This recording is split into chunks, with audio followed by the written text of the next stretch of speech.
Siapa orang yang pergi kepada juru selamat? Adalah orang yang berkata, aku tidak bisa menyelamatkan diriku sendiri. Aku orang berdosa. Fokus kepada pengorbanan yang aku sudah buat untuk engkau. Yang aku berikan lewat kemurahanku. Supaya engkau bisa diselamatkan.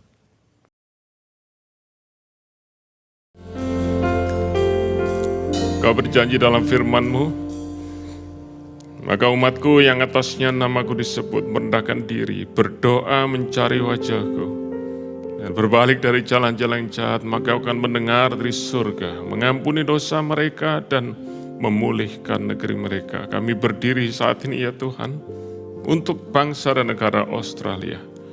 Dari Sabtu yang akan datang mereka akan masuk dalam election, yang akan menentukan arah dari bangsa ini. Untuk tahun-tahun yang akan datang, kami berdoa, kami minta pemerintahan yang daripada Tuhan sendiri. Kami minta Tuhan, Engkau yang bekerja lewat election ini. Supaya Tuhan, nama-Mu ditinggikan, kerajaan-Mu datang dan kehendak-Mu jadi atas Australia. Tuhan, Engkau yang membentuk parlemen sesuai dengan kehendak-Mu, para pemimpin. Supaya Tuhan terus, kebenaran Allah boleh terus Tuhan ada di negeri ini. Sehingga rahmat Tuhan, berkat Tuhan boleh tercurah atas negeri ini. Tuhan kami berdoa, biar terjadi revival atas Australia, terjadi reformation, terjadi repentance, terjadi kebangunan bangsa ini. Dan berdoa biar Engkau memakai pemimpin yang akan terpilih minggu akan datang Tuhan, sebagai alat di tangan-Mu, dan memegang hati mereka, seperti batang air di tangan-Mu Tuhan. Arahkan mereka ke dalam kehendak-Mu dan kebenaran-Mu. Dengan berdoa Tuhan, biar hanya rencana Tuhan yang jadi atas negeri ini. Doa kami Tuhan, pulihkan Australia, kembalikan Tuhan kerajaan-Mu atas bangsa ini. Kembalikan Tuhan nama-Mu yang boleh ditinggikan dan keselamatan daripada Tuhan boleh turun atas bangsa ini. Doa kami hari ini, Shalom atas Australia. Supaya nama-Mu dipermuliakan atas bangsa ini. Karena kami berdoa biar Engkau berkati kami dengan firman-Mu. Engkau menyatakan kehendak-Mu, isi hati-Mu. Kebenaran-Mu yang memerdekakan kami. Yang menuntun kami dan yang menyelamatkan kami. Biar hari ini kami boleh menerima bagian yang terbaik. Yang Tuhan sudah sediakan buat kami. Yang kami boleh terima di dalam tempat yang terbaik dalam hati kami. Di dalam nama Tuhan Yesus kami berdoa. Amin. Puji Tuhan, silakan duduk saudara terkasih.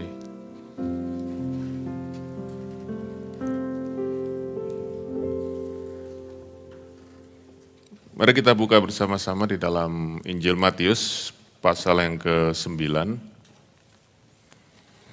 Ayat yang ke-9 sampai dengan yang ke-13. Saya mengajak kita pagi ini merenungkan bagian dari firman Tuhan ini. Sudah ada Alkitab dalam bahasa Indonesia, mari kita baca sama-sama ayat-ayat firman Tuhan ini. Setelah Yesus pergi dari situ, ia melihat seorang yang bernama Matius duduk di rumah cukai. Lalu ia berkata kepadanya, ikutlah aku. Maka berdirilah Matius lalu mengikut dia. Kemudian ketika Yesus makan di rumah Matius, datanglah banyak pemungut cukai dan orang berdosa dan makan bersama-sama dengan dia, dengan Yesus dan murid-muridnya. Pada waktu orang Farisi melihat hal itu, berkatalah mereka kepada murid-murid Yesus, mengapa gurumu makan bersama-sama dengan pemungut cukai dan orang berdosa?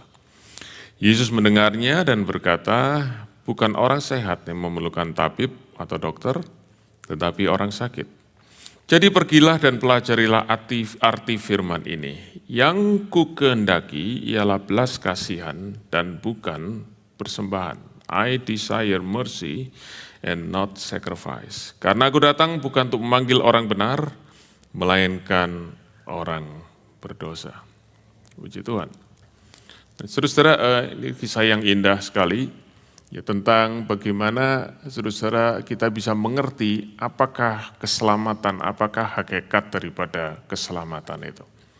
Dan kalau kita melihat di sini, saudara-saudara, ada satu hal yang luar biasa bagaimana Yesus waktu itu datang kepada Matius, ya, dan saudara-saudara jadi kisah yang indah.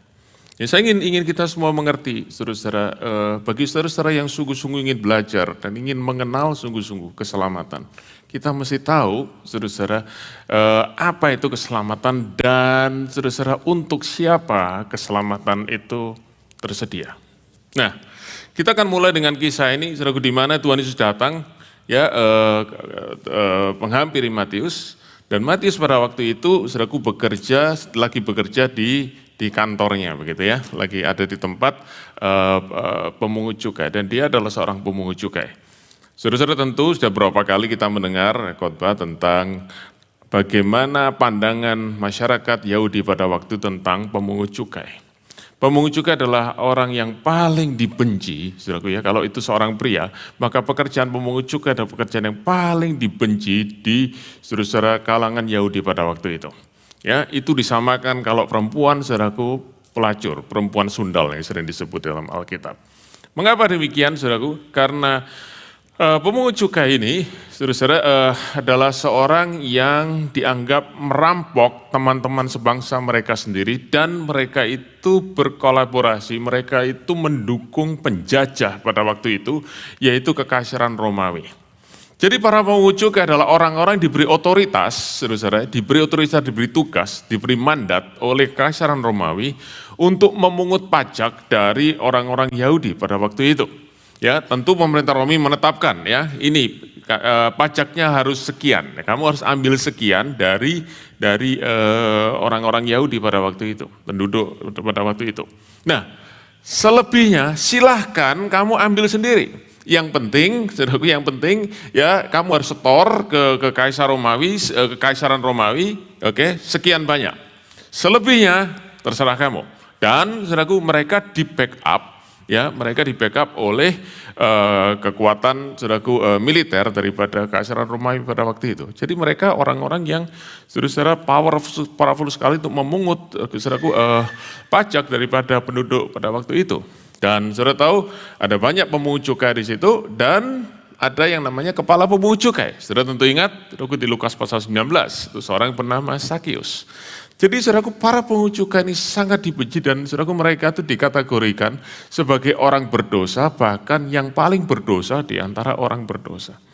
Dan di situ saudaraku, Tuhan Yesus datang, ya, kepada Matius. Ya, orang yang dianggap, saudaraku, orang paling berdosa, orang dianggap orang yang tamak, ya, yang cinta akan uang, saudara, yang bahkan, saudaraku, untuk mendapatkan uang mereka rela memeras teman-teman sebangsanya sendiri, saudara-saudara sebangsanya sendiri. Dan di situ Tuhan Yesus datang kepada Matius tepat pada saat dia lagi bekerja. Terus ada satu yang indah di sini, yaitu bahwa keselamatan itu, saudaraku, adalah intervensi daripada Allah. Keselamatan adalah inisiatif daripada Allah, bukan inisiatif daripada manusia.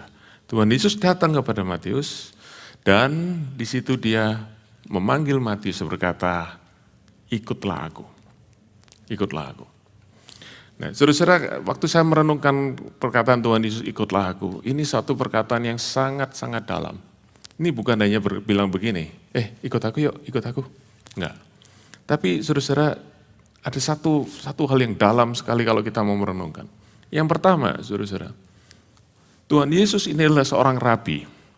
Dan seorang rabi pada waktu itu, saudaraku, mereka selalu akan mencari murid-murid, ya, yang akan ikut dan mereka akan ajar, saudara-saudara, sebagai murid-murid daripada rabi itu. Jadi waktu Tuhan Yesus berkata kepada Matius, ikutlah aku. Nomor satu, Tuhan Yesus berkata, I choose you. Aku memilih engkau. Ya, aku memilih engkau. Dan yang kedua, saudaraku, waktu Tuhan Yesus berkata, follow me, artinya aku menerima engkau. I accept you to be my disciple. I choose you to be my disciple. I accept you to be my disciple.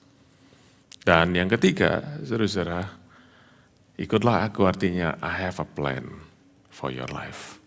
Aku punya rencana untuk hidupmu. Nah, ini suatu yang sangat indah, saudara-saudara, bahwa Tuhan Yesus yang memilih Matius, bukan Matius yang memilih Tuhan Yesus. Itu sebabnya di dalam Injil Yohanes pasal yang ke-15 ayat 16, Tuhan Yesus berkata kepada murid-muridnya, kamu jadi muridku, kamu ikut aku selama ini bukan karena kamu milih aku, tapi karena aku yang memilih kamu. Keselamatan adalah intervensi daripada Allah. Kasih karunia Allah yang begitu besar di dalam kehidupan kita. Dan terus saudara, bagi Matius, dia tidak mungkin bisa menjadi murid Tuhan kalau bukan Tuhan Yesus yang memilih dia. Matius tahu siapa dia. Matius tahu, saudaraku, apa pandangan masyarakat tentang dia. Tidak mungkin dia bisa menjadi murid dari rabi siapapun di situ.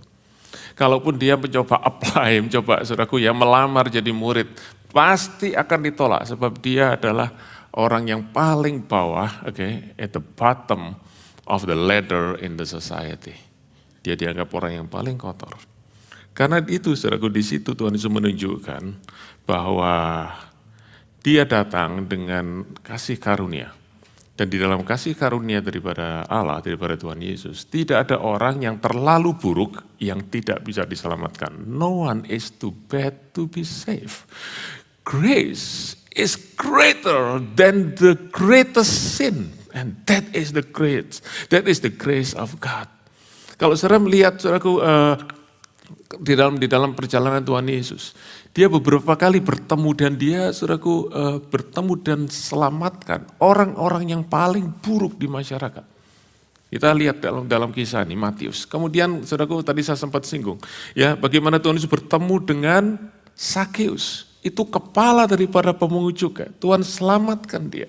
Kemudian Tuhan Yesus bertemu dengan Maria Magdalena, saudara bisa baca di Lukas pasal 8, yang saudaraku dikatakan dirasuk oleh 7 setan. Saudaraku, Tuhan Yesus datang kepada dia, Tuhan pulihkan kehidupannya. Ya, Tuhan datang dengan kasih karunia. Kemudian saudara ingat Tuhan Yesus satu kali bahkan dia pergi sengaja dia lewat daerah Samaria untuk menyelamatkan seorang perempuan Samaria, saudara-saudara, yang terasing daripada masyarakat. Jesus always came to the worst in society. Tuhan Yesus sengaja datang dan menjangkau orang-orang yang paling bawah daripada masyarakat. Untuk menunjukkan bahwa kasih karunia Allah tidak ada yang bisa membatasi. Kasih karunia bisa menjangkau siapapun juga. Saudaraku, sebab Allah itu Allah yang penuh dengan kasih. Dan waktu Matius mendengar Tuhan Yesus berkata, ikut aku. Dikatakan Matius berdiri dan mengikut dia. Kalau saudara membaca di dalam kisah yang sama ditulis oleh Lukas, di dalam Injil Lukas pasal yang kelima, maka ada sedikit detail yang lebih tajam daripada yang ditulis oleh Matius. Dan banyak penafsir Alkitab berkata, saudaraku, Matius ini waktu menulis Injil Matius, dia ceritakan tentang dirinya, dia ceritakan sangat minim. Ya, dia tidak mau ceritakan banyak-banyak, saudaraku, yang menunjukkan bahwa dia itu seorang yang sangat-sangat humble. Tetapi Injil Lukas menulis, saudaraku, ada satu kalimat. Dia berdiri mengikut Yesus, tapi sebelum itu apa? Meninggalkan semuanya. Left everything. Dan saya sampaikan kepada saudara-saudara, pekerjaan pemungut cukai itu adalah pekerjaan, saudaraku, pada zaman itu, pekerjaan yang bisa membuat orang menjadi kaya raya karena mereka bisa memeras orang lain sesuka hati mereka. Tetapi waktu Tuhan Yesus berkata, ikut aku, Matius meninggalkan semuanya dan ikut Tuhan. Saudara-saudara, kalau kita bilang seperti ini, oh ya, tapi saya ingin sedikit, saudaraku, supaya kita mengerti, saya ingin berikan sedikit perspektif. Apa yang terjadi dengan Matius waktu dia memutuskan untuk meninggalkan semuanya ikut Tuhan? Nomor satu, saudara-saudara, dia meninggalkan pekerjaannya sebagai pemungut cukai, lalu ikut Yesus. Dia tidak bisa kembali bekerja sebagai pemungut cukai. Karena pekerjaannya akan langsung diisi oleh orang lain. Ya, pemerintah Romawi berkata, you go, I can find someone else. Ya, itu yang ngantri masih ada juga beberapa. Jadi dia tidak bisa kembali, jadi point of no return.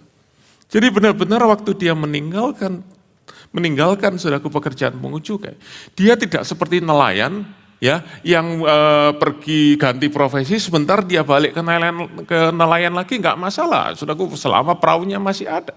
Ya, kalau dia seorang carpenter, saudaraku, dia ganti profesi, dia bisa kembali sebagai seorang carpenter selama peralatannya masih ada. Tetapi saudaraku, untuk seorang pemungut cukai, no way, the door is closed. Jadi benar-benar he left behind, benar-benar left behind. Dan bukan hanya itu. Kalau satu kali dia berkata, aku rasanya capek ikut Tuhan Yesus ini. Ya, ikut Yesus ini. Aku mau kerja lagi aja. Dia mau kerja apa sekarang? Saudaraku, waktu dia kerja, dia bawa CV-nya. Ternyata ya, kurikulum vitae-nya. Lalu ditanya, apa pekerjaanmu dulu? Pemungut cukai. No way, go away. Tidak ada orang mau terima dia. Itu benar-benar satu stigma. Jadi benar-benar, saudaraku, kalimat ini Matius meninggalkan segala sesuatu. Benar-benar menunjukkan he really left behind and fully give himself to Jesus. Memberikan seluruh hidupnya kepada Tuhan. Dan dia tidak pernah menoleh ke belakang. Dia tahu, dia tidak bisa toleh ke belakang. Dia tidak bisa kembali. Dia tidak bisa balik kucing. Saudara-saudara, kalau kita lihat seperti ini, maka kita akan berkata, wow, itulah harga mengikut Yesus. Saudara ya, untuk kita mengikut Yesus, kita bisa berkata, itu kita mengikut Yesus. Kita harus tinggalkan segala sesuatu. Saudara mau bayar harga itu ikut Tuhan? Saudara, itu seringkali pertanyaan terlontar dan tidak salah, saudaraku. Tetapi begini, saudara, kalau kita bicara tentang harga mengikut Yesus, of course there is a cost to follow Jesus. Tetapi, saudara, saya ingin tanya kepada saudara, berapa ya saudara pernah beli barang yang mahal sekali? Berapa banyak saudara selalu beli barang murah? Enggak ada juga, saudara ya. Jadi bagaimana? Tapi saudara pernah beli barang yang mahal. Oke. Waktu saudara beli barang yang mahal, tentu, saudaraku, tentu kita bayar dengan harga yang mahal. Tetapi saudaraku, kita tidak pernah merasa sedih, kita tidak pernah merasa berduka. Kenapa? Karena kita tahu, kita dapat sesuatu yang berharga, yang valuable di dalam diri kita. Kalau kita bicara tentang mengikut Yesus membayar harga, saudaraku, seringkali fokus kita dalam membayar harga. Kita jarang berpikir mengikut Yesus itu apa artinya. Saya beri contoh kepada saudara, satu perbandingan. Saudara tentu dengar kisah bagaimana bagaimana Maria, ya, Maria yang menuangkan minyak narwastu, saudaraku, kepada Tuhan Yesus. Minyak narwastu yang mahal harganya. Yang harganya, saudaraku, ditaksir katanya 300 dinar. Dan waktu Maria, saudaraku, memecahkan leher buli-buli daripada minyak narwastu, artinya bahwa dia bukan hanya memberikan sebagian, dipecahkan benar-benar, artinya mau diberikan semuanya kepada Tuhan Yesus. Yudas Iskariot, dan di Injil yang lain dikatakan murid-murid yang lain juga, saudaraku, menjadi gusar. Ya, mereka berkata, untuk apa pemborosan ini? Kenapa kok begitu mahal diberikan kepada Tuhan Yesus? Fokus mereka pada apa? Pada cost. Fokus mereka pada apa yang diberikan kepada Tuhan. The cost of their offering. Itu yang mereka pikirkan. Maria tidak pernah mikir minyak narwastu 300 dinar. Dia pikir Yesus itu jauh lebih berharga daripada minyak narwastu ini. Saudara, bagaimana saudara dengan Tuhan? Bagaimana kehidupan saudara sebagai orang Kristen? Do you always count the cost of following Jesus? Atau saudara fokus kepada the value that you gain from following Jesus? Very important, very fundamental. Karena setiap kali, saudaraku, kalau kita terus memikirkan tentang cost, kita selalu berkata, aduh saya sudah kasih ini, saya sudah kehilangan ini, aduh saya tidak bisa nikmati ini, dan lain sebagainya yang membuat, saudaraku, kehidupan Kristen kita menjadi gloomy and grumpy. Tetapi kalau kita ingat setiap kali, kita mendapatkan yang luar biasa dari Bapa, kita mendapatkan Yesus sebagai harta yang terindah, kita mengenal Dia yang lebih mulia daripada semuanya. Saudaraku, kehidupan Kristen kita selalu full of joy. Because we focus on the value, not focus on the cost. Seorang hamba Tuhan nama Samuel Louis Johnson, dia berkata, waktu saya baca kalimat Matthew left all, dia berkata, I don't read it as Matthew left all. Dia baca itu, Matthew gain all. Matius mendapatkan semuanya. Sebab dia mendapatkan Yesus. Haleluya. Dan saudara, tahukah saudara apa artinya mengikut Yesus? Kita sering mendengar orang berkata, oh saya mulai ikut Tuhan sejak tahun sekian, saya mulai ikut Tuhan sejak umur sekian. Tapi saudaraku, apa artinya ikut Tuhan? Ikut Tuhan artinya, saudaraku, kita tidak lagi punya agenda di dalam kehidupan kita secara pribadi. Artinya, saudaraku, kita menanggalkan agenda kita ikut agenda Tuhan. Kalau kita cuma ikut Tuhan. Artinya sekarang kita, saudaraku, tidak menentukan kita mau ke kiri atau ke kanan. Kita tunggu Tuhan kasih tahu kita kiri atau kanan. Itu artinya ikut Yesus, betul?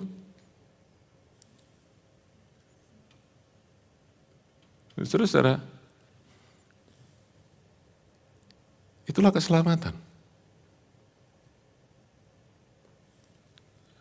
Saudara masih mau ikut Yesus? Saudara masih mau selamat? Kalau kita bicara ikut Yesus, keselamatan ikut Yesus.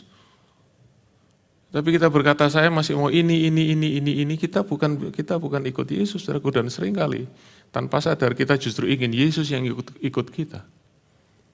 Tuhan, saya punya rencana ini, diberkati Tuhan, tuntun, ya buka jalan dan lain sebagainya, saudaraku.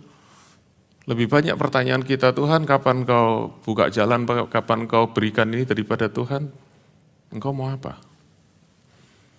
Saudara, kalau saudara baca dalam Kisah Rasul pasal 9, di mana pertama kali Saulus ketemu dengan Tuhan Yesus, saudaraku, dia naik kuda dari perjalanan ke Yerusalem ke Damaskus untuk menangkap orang Kristen.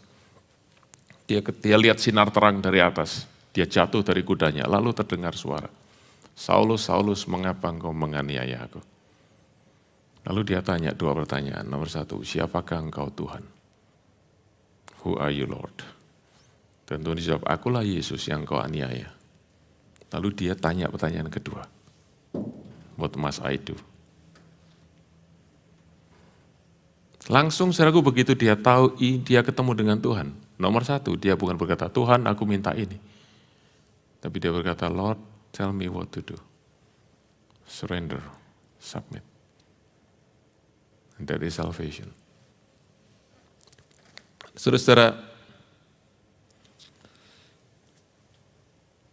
kalau kita melihat di dalam kisah ini, maka kita tahu satu hal. Keselamatan mengikuti Yesus adalah berubah dari kehidupan yang self-centered, self-purpose menjadi God-centered, Christ-centered. Dan Matius tahu, tidak ada lebih baik untuk dia ikut orang lain yang tahu apa artinya kehidupan ini, yang bisa memberi kehidupan yang sejati. Dan tidak lama kemudian, saudara, ceritakan bahwa Matius mengundang teman-temannya untuk makan. Catatan kecil ya, kalau saudara punya NIV, saya lupa terjemahan, tapi dari salah satu terjemahan, saudaraku, saya ambil dari NIV begini ya. Tapi di Alkitab saya, saudaraku, di NKJV, ya, Alkitab saya NKJV, tidak disebutkan in the Matthew's house, cuma disebutkan in the house, nggak disebutkan di rumahnya. Oke, dia tidak nyebutkan banyak tentang dirinya, dia ceritakan tentang Yesus. Lukas menulis itu di rumahnya Matius dan pesta besar. Matius tidak bilang, oh ini pesta besar, enggak, dia cuma makan di sebuah tempat. Such a humility. Tapi disebutkan ini pesta besar, dan banyak orang datang. Siapa yang datang? Saudara, kalau saudara pesta, saudara undang siapa? Teman-teman dong. Nah, teman-temannya Matius siapa? Ya sama-sama pemungut cukai. Dan pemungut cukai berteman dengan siapa? Dengan orang berdosa. Sebab mereka tidak bisa berteman dengan orang suci. Orang suci tidak mau ketemu dengan mereka. Saudaraku ya, orang-orang Farisi, ahli Taurat tidak pernah mau ketemu, dari jauh sudah balik arah, saudara. Jadi, saudaraku, itu yang terjadi. Oke, terjadi, saudaraku, pemisahan kelas, saudaraku. Ini orang berdosa, dan kata berdosa itu, saudaraku ya, kata berdosa itu kata hambar tolon, ya, sudah tahu. Sudah pernah dengar ya, tata dosa hamartia, saudaraku, hamartolon artinya orang-orang yang tidak mengenal tentang hukum, orang-orang yang hidup seenaknya. Dan di situ diundang dan mereka datang ke rumah Matius, dikenalkan dengan Tuhan Yesus. Makan sama-sama Tuhan Yesus dan murid-muridnya. Saudara-saudara, kira-kira Matius bilang apa dengan teman-temannya itu? Ya, tentu banyak juga, tapi saya percaya dia bilang dua hal. Nomor satu, teman-teman, I want to introduce you to this person, his name is Jesus. Aku mau kenalkan kau dengan yang namanya Tuhan Yesus. Dan yang kedua, he is now my new boss. Sekarang aku ikut dia. Aku tidak lagi kerja sama Kaisar Romawi. Aku sekarang ikut Yesus. Jadi saudaraku, Matius hari itu pasang tanda, bunyinya apa? Under new management. Dan itu saudaraku, itulah hakikat keselamatan.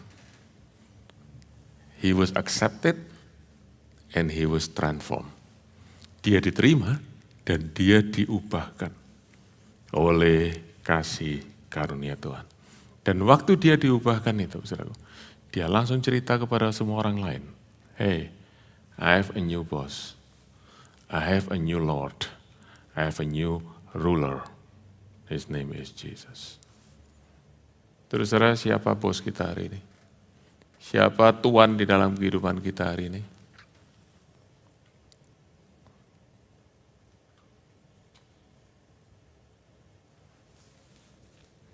Nah, waktu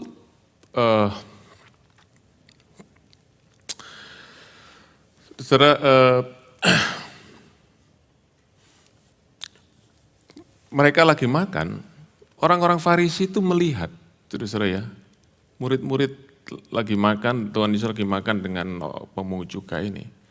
Lalu mereka protes kepada murid-murid Tuhan Yesus. Bilang gini, mengapa gurumu makan dengan pemungut cukai dan orang berdosa?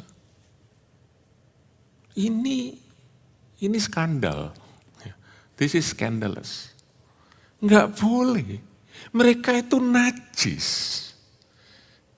Kita enggak boleh kumpul dengan mereka. Kalau kita kumpul dengan mereka, kita jadi ikut kotor, kita jadi ikut najis. Saudaraku, itu seperti saudaraku seorang yang bersentuhan dengan seorang yang kena penyakit kusta. Itu najis. Oke. Dan saudara, para orang Farisi ini berkata kepada murid-muridnya, mereka itu sebenarnya begini, bukan tidak boleh makan dengan pemungut cukai, bukan soal itunya, tapi begini, boleh kumpul-kumpul dengan orang berdosa, tapi begini, pastikan mereka tobat lebih dulu. Pastikan mereka berubah lebih dulu. Kalau mereka sudah baik, boleh kamu kumpul dengan mereka. Tapi mereka masih berdosa gini, jangan. Kamu menajiskan dirimu. Ya, saudara-saudara. Saya melihat ini, saudara-saudara, adalah satu sikap yang selalu dimiliki oleh orang-orang Farisi. Ya, mereka tidak pernah senang waktu Tuhan Yesus itu, kalau mereka tidak pernah senang melihat Tuhan Yesus itu makan dengan orang berdosa. Dan ada satu peristiwa lagi yang tercatat di Injil Lukas. Di Injil Lukas pasal 15. Waktu Tuhan Yesus kumpul dengan orang berdosa dan pemungut cukai. Orang-orang Farisi, ahli Taurat lagi-lagi protes. Dan disitulah Tuhan Yesus berikan 3 cerita. Sudah ingat ya? Domba yang hilang, dirham yang hilang, dan anak yang hilang. Yang menunjukkan bahwa aku ini memang datang untuk mencari orang-orang seperti ini. Dan waktu Tuhan Yesus saudaraku mendengar ini, dia menjawab dengan 3 kalimat. Yang pertama di ayat 12, dan yang kedua dan ketiga di ayat 13.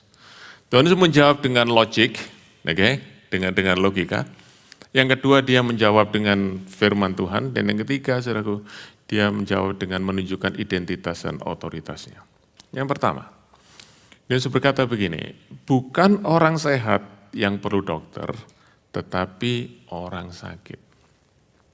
Nah, Tuhan Yesus ingin berkata kepada mereka bahwa kamu sendiri tahu ya, kalau dokter itu sering kumpul dengan orang sakit. Kalau dokter kumpul terus dengan orang sehat, apa gunanya? Karena dokter justru harus cari orang sakit. Ya, saudara. Ya.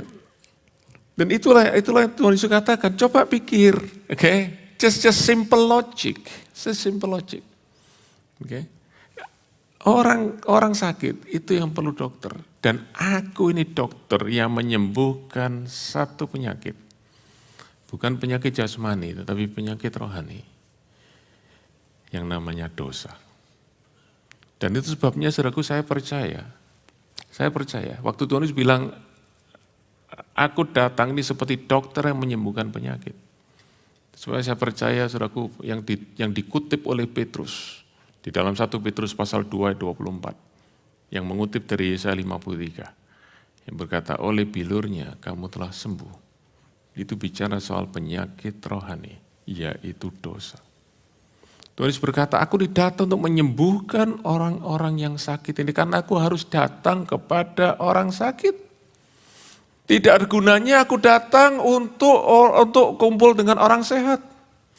Itu dia berkata, saudaraku, di dalam Lukas pasal 19 ayat 10 waktu dia selamatkan Sakyus, dia berkata, anak manusia datang untuk mencari dan menyelamatkan yang hilang. Jadi, saudara-saudara, itu yang Tuhan Yesus katakan.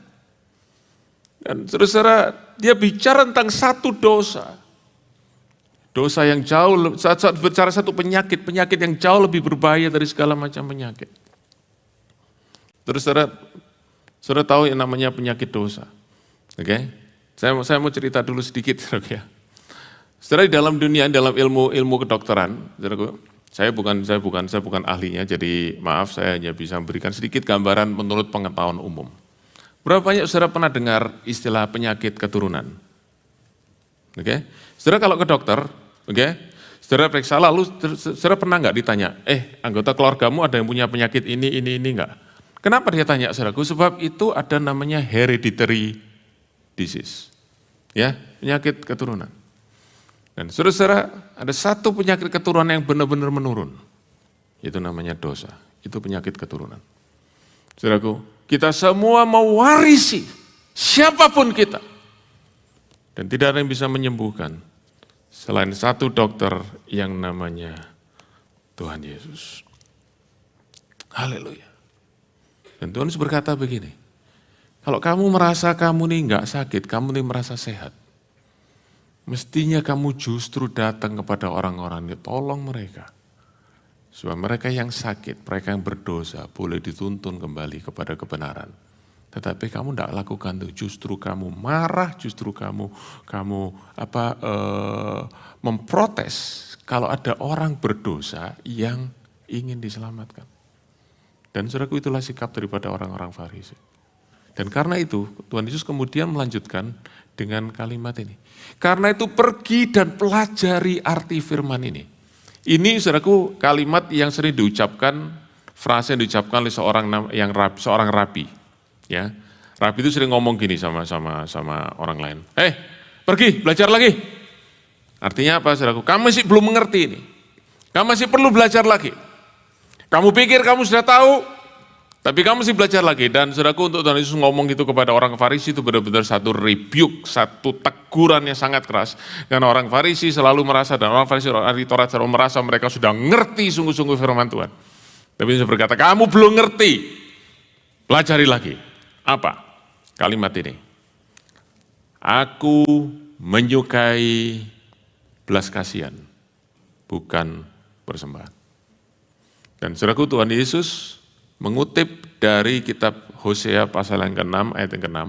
Dan saudaraku, ini ayat, ya kalimat ini Tuhan pakai sekali lagi, saudaraku, saudara baca di Matius pasal 12, ya, waktu saudaraku ada perdebatan soal menyembuhkan orang pada hari Sabat, ya. Berapa bulan yang lalu kita pernah dengar khotbah itu.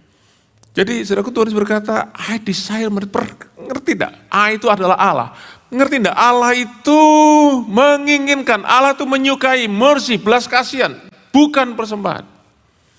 Dan saudara kita mesti mengerti, seperti Tuhan Yesus perintahkan kepada orang-orang Farisi untuk belajar, dan kita juga harus mengerti, saudaraku, apa artinya ayat firman Tuhan. Ada beberapa arti yang saya ingin bagikan kepada saudara-saudara dari kalimat ini. I desire mercy and not sacrifice. Tapi sebelum itu, saya perlu garis bawahi satu kalimat lebih dulu.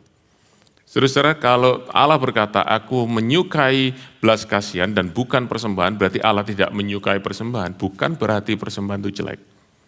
Allah sendiri yang mengajar orang untuk memerintahkan orang untuk membawa persembahan.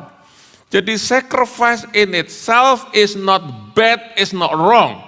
Tetapi yang ingin saudaraku, kita semua mengerti sungguh-sungguh adalah persembahan itu buat Tuhan nomor satu, bukan what yang penting, bukan apa yang kita persembahkan. Dua, bukan how, bukan bagaimana kita melakukannya, tapi yang paling penting adalah why. Mengapa kita melakukan itu?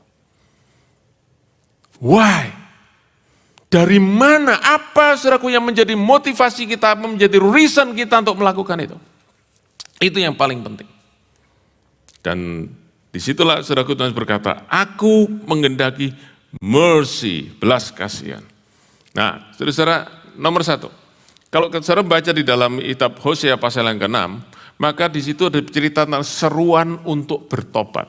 Seruan dari orang Israel untuk bertobat. Sebab mereka sudah tinggalkan Tuhan, mereka sudah jauh daripada Tuhan. Sampai Tuhan berkata, aku sekarang mau pergi, ya tinggalkan mereka sampai mereka sungguh-sungguh mencari wajahku. Jadi ini bicara tentang keadaan di mana saudaraku orang-orang Israel pada waktu itu hatinya sudah jauh daripada Tuhan, tapi mereka tidak pernah sadar bahwa hati mereka jauh daripada Tuhan. Kenapa? Karena setiap hari Sabat mereka masih beribadah. Mereka masih bawa persembahan mereka.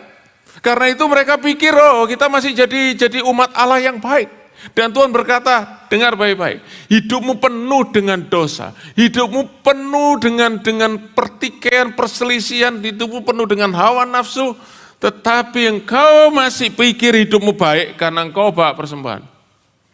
Saudara dengan kata lain Tuhan berkata, seringkali persembahan itu membuat kita saudaraku menutupi apa yang lebih penting daripada itu, yaitu di dalam hati kita. Saudara ingat di dalam 1 Samuel pasal 15, waktu Raja Saul disuruh oleh Tuhan untuk menghabisi Amalek karena dosa mereka. Saul nggak taat, dia bawa pulang saudaraku lembu dan domba yang tambun-tambun, lalu dia bilang apa kepada Samuel? Ini untuk persembahan buat Tuhan. Saudara ingat itu? Lalu Samuel bilang apa? Apakah Tuhan berkenan kepada korban bakaran lebih daripada ketaatan? Sesungguhnya taat lebih baik daripada korban bakaran. Saudaraku, karena itu seringkali ibadah kita, saudaraku, menggantikan saudaraku sesuatu yang lebih esensial dari hubungan kita dengan Tuhan. Saudaraku, hanya karena kita sudah beribadah, hanya karena kita sudah berdoa, baca Alkitab, saudaraku, apalagi menyanyi, apalagi saudaraku, tambah lagi cell group dan lain-lain, saudaraku, kalau kita pikir saya sudah melakukan kewajiban ibadah saya, I'm alright. Dan saudaraku, disitulah Tuhan berkata, you have lost the more important thing in your life. Dan seringkali kita fokus kepada hal yang di luar. Dan kita lupa saudaraku ada di dalam, dan kita bisa dibutakan dari kehancuran kerohanian kita hanya karena kita masih melakukan apa yang ada di luar. Tapi saudaraku, ada satu hal lebih penting lagi yang Tuhan Yesus sampaikan di sini. Waktu dia berkata, aku menghendaki belas kasihan dan bukan persembahan. Dia ingin berkata begini, persembahan itu bisa membuat hatimu tidak lagi mengenal belas kasihan atau grace. Mengapa demikian? Saudara-saudara, kita mesti baca dalam konteks, Tuhan Yesus pakai ayat ini dalam konteks menghadapi orang-orang Farisi. Dan mereka adalah orang-orang yang merasa dirinya benar. Dan karena itu mereka merendahkan orang-orang berdosa. Mereka berkata, kamu dosa, kamu di bawah, aku benar, aku di atas. Dan saudara-saudara, Tuhan Yesus berkata, itu semua terjadi. Kamu merasa dirimu benar, itu karena kamu merasa kamu adalah orang-orang yang beribadah, yang mempersembahkan korban kepada Tuhan. Nah, sekarang saya mau masuk saudaraku lebih dalam. Yang saya harap saudara bisa mengerti. Kenapa Tuhan berkata, Tuhan tidak berkenan kepada persembahan. Tuhan tidak berkenan kepada persembahan kalau itu hanya dilakukan sebagai ritual agamawi. Tanpa hati kita sungguh-sungguh tertuju kepada Tuhan. Tuhan Yesus pernah mengutip saudaraku di dalam kitab Yesaya. Ya, bangsa ini memuliakan aku dengan bibirnya tapi hatinya menjauh daripadaku. Dan saudara, kalau kita seperti orang-orang Farisi ini, kita hanya fokus kepada apa yang kita lakukan, pelayanan kita, pemberian kita, persembahan kita, dan lain-lain, maka itu akan membangkitkan namanya self-righteousness. Kita merasa diri kita benar dan kita merasa diri kita tambah lama, tambah benar, karena kita terus beribadah, ibadah, setiap kali ibadah, saudaraku, kita merasa ini menambah kebenaran saya. Dan saudara, kalau ini terjadi, ada 3 hal yang bisa menghancurkan kehidupan kita. Nomor 1, itu namanya delusion. Saudara tahu delusion ya? Delusion itu adalah saudaraku gambaran yang salah, khayalan tentang diri kita. Kita bisa merasa diri kita begitu baik, dan begitu baik karena kita sudah melakukan banyak hal, dan itu membuat kita tidak bisa lagi menghargai namanya grace, kasih karunia. Oh, kita masih berkata, oh kita diselamatkan kasih karunia, tapi cuma jadi catatan kaki. Sebab yang membuat kita merasa, saudaraku, feel good about ourselves is what we are giving to God. What we think we give to God. Ibadah kita, kebaikan kita, itu yang membuat kita merasa, saudara, kita jadi orang baik. Delusion, nomor 1. Dan kalau kita sudah mengalami delusion, maka kita akan berlanjut, saudaraku, menjadi division. Kita akan mulai, saudaraku, terpecah. Kita mulai berkata, saya baik, kamu jelek. Saudara, mari kita tanya dalam diri kita. Pernah enggak kita melihat orang lain? Orang kayak gitu. Orang kayak gitu ngaku Kristen. Kita pernah enggak seperti itu? Saudara-saudara, kalau kita pernah berkata seperti itu, coba kita tanyakan diri kita. Lah, apa kita pantas ngaku Kristen? Kalau kita berkata, orang perilakunya seperti itu, gitu ngaku orang Kristen. Apa saya pantas ngaku sebagai orang Kristen? Am I good enough to claim myself as a Christian? Dan saudara-saudara, itu yang terjadi, itu sebabnya, saudaraku, Tuhan Yesus memberikan satu perumpamaan bagaimana 2 orang ke bait Allah, 1 orang Farisi, 1 mengucuk. Kayak orang Farisi bilang apa? Ya Tuhan, lihat semua kebaikanku, aku lebih baik daripada seorang lain, terutama lebih baik daripada pemungut cukai itu. Delusion bring division. Dan yang ketiga, saudaraku, apa yang terjadi? Akan membawa disillusion, kekecewaan. Karena pada akhirnya, saudaraku, kita bisa melihat bahwa ternyata semua yang kita pikir baik tentang diri kita merasa diri kita baik di hadapan Allah karena kita sudah melakukan semua ibadah kita, saudaraku, secara ritual, menurut apa yang diperintahkan, tetapi ternyata kita tidak mendapatkan hasil yang seperti kita inginkan. Kalau kita mulai marah dengan Tuhan, kita mulai kecewa dengan Tuhan, dan saudara tahu, kisah Tuhan Yesus tepat sekali menunjukkan, waktu dia cerita tentang 2 anak yang sulung dan anak yang bungsu. Saudaraku, waktu anak yang bungsu sudah kembali, saudaraku, dipestakan oleh bapaknya dengan anak yang sulung, dia marah besar. Dan dia berkata kepada bapaknya begini, telah bertahun-tahun aku melayani Bapa dan aku tidak pernah melanggar perintah Bapa, tapi apa? Aku kecewa, aku marah, karena seekor anak kambing pun Bapa tidak pernah beri padaku. Saudaraku, disillusion.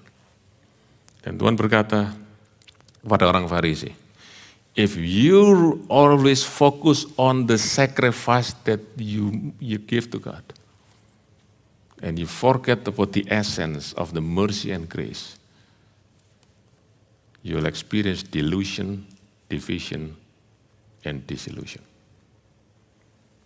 Nah, karena itu, saudara-saudara, Tuhan menutup dengan kalimat ini. Aku datang bukan untuk orang benar, tetapi untuk orang berdosa. Aku datang bukan untuk memanggil orang benar, tapi orang berdosa. Saudaraku, perhatikan ya, kalimat ini kalimat yang sebenarnya kalau kita mau renungkan, itu kalimat yang very, very strong sentence. Kenapa? Karena kalimat ini mengandung 2 hal. Mengandung invitation, undangan, dan mengandung rejection, penolakan. Sudah baca kalimat ini, Tuhan Yesus berkata begini, I invite sinners, I reject the righteous. Dan saudaraku, perhatikan, kalau kita ngelihat ini, maka kita berkata, loh, katanya Tuhan tuh mencintai kebenaran, keadilan, benar. Tapi apa yang dimaksud dengan righteous di sini, saudaraku? Adalah orang-orang yang merasa dirinya benar, orang-orang yang self-righteous. Tuhan berkata, I have nothing to do with you. You are not invited. Tapi aku panggil, aku undang orang-orang itu datang kepadaku. Mereka yang berdosa. Saudaraku, siapa manusia yang memerlukan Tuhan Yesus? Setiap manusia memerlukan Tuhan Yesus, sebab setiap kita orang berdosa. Tapi siapa yang mau datang kepada Tuhan Yesus? Hanya orang berdosa yang tahu dia orang berdosa. Saudara-saudara, kalau semua orang, kalau saudaraku, siapa orang yang akan pergi ke dokter? Yaitu orang sakit yang tahu bahwa dia sakit, dia akan pergi ke dokter. Saudara-saudara, saya beberapa kali mendengar cerita, ya, ada orang yang bergumul, saudaraku ya, karena orang tuanya atau saudaranya, saudaraku, mereka tahu dia ini sakit tapi disuruh ke dokter, enggak pernah mau. Kenapa? I'm alright. There's nothing wrong with me. Ngapain ke dokter? Loh, kamu nih, you have a problem. No, I'm alright. Saudaraku, siapa orang yang pergi ke dokter? Bukan hanya orang sakit, tapi orang sakit yang tahu, sadar bahwa dia sakit dan dia perlu pertolongan. Siapa orang yang pergi kepada juru selamat? Adalah orang yang berkata, aku tidak bisa menyelamatkan diriku sendiri. Aku orang berdosa. Aku orang yang patut dihukum. Itulah orang-orang yang pergi kepada Tuhan. Tetapi mereka yang berkata, aku benar. Mereka tidak pernah berkata, aku tidak perlu juru selamat. Mereka berkata, I don't need a savior, I can save myself. Nah, sudah perhatikan kalimat saya berikut ini. Karena itu saudara, saudara dan saya, kita itu selalu membuat kategori orang baik, orang jahat. Ya, orang baik, orang jahat. Kategori kita seperti itu. Kalau kita bicara keselamatan, seringkali kategori kita seperti itu. Di dalam Tuhan tidak ada kategori itu, sebab semua orang jahat, semua orang telah berdosa, Roma 3:23. Di dalam Tuhan, keselamatan kategorinya bukan baik atau jahat, tetapi sombong atau rendah hati. Self-righteous, or those who know they are sinners. Itu kategori daripada Tuhan. Dan karena itu, saudara-saudara, Tuhan pernah bicara kepada jemaat di Laodikia. Kalau saya membaca di jemaat di Laodikia dalam Wahyu pasal 3:17, Tuhan berkata begini, engkau berkata engkau ini kaya dan tidak kurangan suatu apapun, padahal engkau ini tidak sadar, engkau ini malang, miskin, buta, dan telanjang. Saudara-saudara, keras sekali ya kalimat daripada Tuhan Yesus ini. Keras sekali. Kamu sebenarnya itu benar-benar melarat, benar-benar sengsara, hidupmu ini benar-benar very poor. Tapi kamu merasa kamu baik. Kenapa Tuhan Yesus berkata, kamu harus tahu you are poor. Sebab waktu engkau merasa you are poor, then you will come to me and ask for my mercy. Haleluya. Dan saudara-saudara, karena itu Tuhan berkata, pergi, pelajari arti ini. Yang aku kehendaki adalah belas kasihan. Focus on the grace. Focus on the grace of God and not on your works. Dan karena itu Tuhan ingin mengundang kita hari ini. Dia berkata tentang I desire mercy not sacrifice. Dia berkata begini kepada kita semua. Don't focus on your sacrifice. Focus on the sacrifice that I have made for you. Fokus kepada pengorbanan yang aku sudah buat untuk engkau. Yang aku berikan lewat kemurahanku. Supaya engkau bisa diselamatkan. Tuhan berkata, aku mau makan dengan orang-orang berdosa. Yang tahu mereka perlu diselamatkan. Saudara-saudara, kalau sebentar kita menikmati perjamuan kudus. Saudara tahu, Tuhan sudah mengundang kita to the feast. Mengundang kita untuk pesta bersama dengan Dia. Tapi siapa yang diundang oleh Tuhan? Hanya orang-orang berdosa. Orang yang berkata, saya orang baik, orang suci, Tuhan berkata, you are not invited. Only those who know their sinners, who need grace, they are invited to the feast. Haleluya. Saya berdoa, biar kita semua terus hidup di dalam mercy daripada Allah. Dan setelah itu baru kita bisa memberikan hidup kita sebagai persembahan yang kudus, yang berkenan kepada Allah. Karena kita sudah mengenal mercy daripada Tuhan. Mercy must precede the sacrifice. God's mercy, kemurahan daripada Tuhan, itulah yang menjadi dasar persembahan kita kepada Tuhan. Haleluya. Mari kita pakai berdiri sama-sama. Mari kita berdoa. Bapa di surga, ya firman-Mu hari ini berbicara sekali lagi kepada kami. Menunjukkan siapa kami di hadapan-Mu dan membuat kami mengerti. Tuhan, siapa orang-orang yang Kau panggil untuk boleh datang kepadamu dan menikmati perjamuan-Mu. Bukan orang-orang yang baik, karena tidak ada satupun yang baik. Tapi orang-orang yang berkata, Lord, I need your mercy. I need your grace. Dan biar Kau mendapati kamilah orang-orang itu pagi hari ini Tuhan. Kami boleh datang dan melihat kemurahan-Mu. Your sacrifice, not our sacrifice, but your sacrifice. Itu yang kami pandang hari ini. Dan kami hanya berkata, Lord, I come to you. Have mercy on us.